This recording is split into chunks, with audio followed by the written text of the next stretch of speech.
हज का दूसरा दिन, ये है अरफा।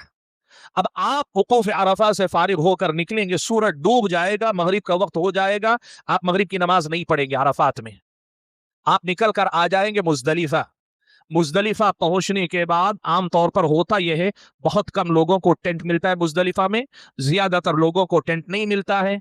कई बार आपको खुले मैदान में छोड़ते हैं, और कई बार ऐसा होता है कि आपकी सवारी को मुजदलिफा की हुदूद में लाके खड़ा देते हैं वहीं।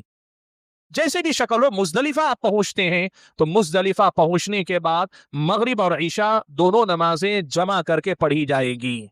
दोनों नमाजें जमा करके पढ़ी जाएंगी, यानी 3 रकात मगरिब और 2 रकात ईशा की नमाज और वित्र की नमाज पढ़ी जाएगी।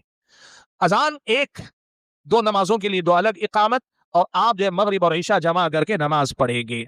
नमाज पढ़ने के बाद इस रात सो जाना ही अफजल है।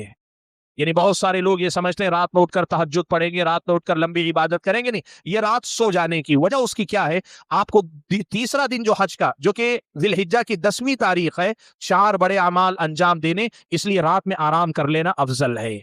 अब ये हो गया आपके दूसरे दिन की तकमील, एक तरह से मुजदलिफा में रात गुजारे।